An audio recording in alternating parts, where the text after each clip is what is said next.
जो लोग डिप्रेशन से या अवसाद से ग्रस्त हैं, यानी उनके जीवन में बहुत सारी कुछ चिंताएं होती हैं, वो बहुत सारे दुखों को सहन नहीं कर पाते हैं। तो कुछ विद्वानों ने कहा है कि या जैसे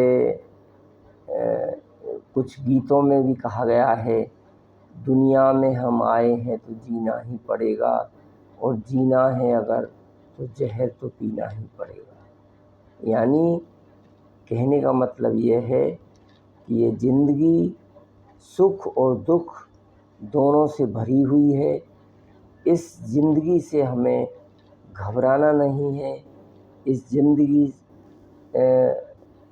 से हमें कई बार हमारे अंदर इस तरह के थॉट्स आते हैं, उन थॉट्स को नहीं लाना है, क्योंकि ये ज़िंदगी है, इसमें अच्छा भी होता है, इसमें बुरा भी होता है। इसमें तो जैसा कहा है कि ये ज़िंदगी जितने दिन की है उतने दिन हमें इस ज़िंदगी में जीना ही पड़ेगा, और अगर जीना है तो ये सारी मुसीबतों का सामना करना ही पड़ेगा। यानी जब तक जीना तब तक सीना।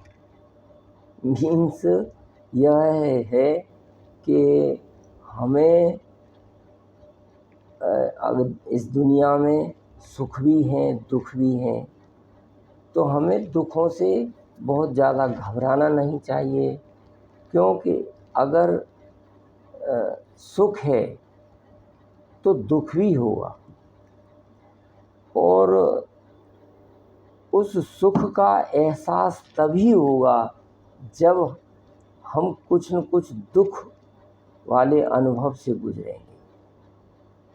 यदि हमें सुख ही सुख रहेगा तो हमें उस सुख की अनुभूति अच्छे प्रकार से नहीं होगी। इसलिए इस जीवन के अंदर दुख भी आवश्यक है और सुख भी आवश्यक है। तो यहाँ हमारा कहने का मतलब यह है कि ज़िंदगी में जो कुछ लोग ये सोचते हैं कि हमारी ज़िंदगी बेकार है, हमारा ऐसा क्या जीना, तो ऐसा सोचना नहीं चाहिए, क्योंकि ये है ज़िंदगी उस ईश्वर की दी हुई है, हमारे हाथ की दी हुई नहीं है। तो हमें इस तरह के थॉट्स, जो नेगेटिव थॉट्स आते हैं, कई बार लोगों के सुसाइडल थॉट्स आते हैं, तो इस तरह के थॉट्स कभी नहीं लाना चाहिए। ये थॉट्स लाना भी एक पाप है, क्यों कि ये जीवन हमारा दिया हुआ नहीं है, ये जीवन उस ईश्वर का दिया हुआ है। जितने दिन उसने दिया है उतने दिन हमें खुशी खुशी उन दिनों को बिताना है, क्योंकि समय तो हमें पूरा करना ही पड़ेगा, और जब तक जीना है तब तक सीना है, ये भी है। फिर ऐसा भी बोला है कि दिल तुझे कसम है हिम्मत न हारना, दिन जिंदगी के जैसे गुजरे गुजारना। तो ज़िंदगी है, इसको आराम से गुजारिए। इसमें सुख भी आएंगे दुख भी आएंगे, दुखों से घबराना नहीं और सुखों में बहुत ज़्यादा इतराना भी नहीं, क्योंकि ये ज़िंदगी का एक उतार चढ़ाव है। हर इंसान के साथ दुख भी आता है, हर इंसान के साथ सुख भी आता है। तो यहाँ मेरा, जो लोग डिप्रेशन के शिकार हैं, ये चीज़ें मेरे उनके लिए हैं।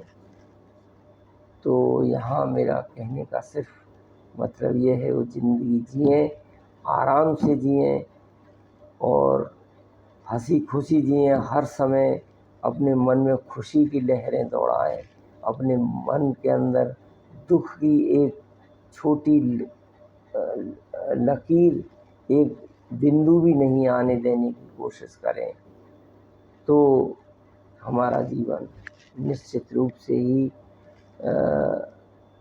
खुशियों से भर जाएगा और जीवन खुशियों से ही भरा हुआ है जीवन। क्योंकि आज अगर हमें ऐसा लगता है कि ये दुख है या हमारे ऊपर कोई दुख आ रहा है, लेकिन उसके पीछे कुछ सुख भी होता है। कुछ लोग अपनी बीमारियों से परेशान हैं, तो वो बीमारी के विषय में सोच सोच करके डिप्रेशन में चले जाते हैं। अरे हमें तो ऐसी बीमारी हुई। अरे जिंदगी है, बीमारियां भी होती हैं, बीमारियां ठीक भी होती हैं, बीमारियों के इलाज भी होते हैं। तो अब मनुष्य ज्यों-ज्यों उम्र उसकी बढ़ती जाएगी, त्यों-त्यों उसको कुछ न कुछ तो उसके शरीर में डेफिशिएंसीज आएंगी ही और आती ही हैं। तो उन चीज़ों से घबराना नहीं है, उनको फेस करना है और खुशी खुशी फेस करना है कि तेरे फूलों से भी प्यार, तेरे कांटों से भी प्यार। यानी ईश्वर तेने अगर सुख दिया है तो उससे भी हमें कोई गिला नहीं है, और तेने अगर दुख भी दे रहा है किसी तरह के तो उनसे भी हमें कोई गिला नहीं है, क्योंकि दिया हुआ तेरा ही है, तेरा तुझको अर्पण। थैंक यू, धन्यवाद। जय हिंद, जय भारत।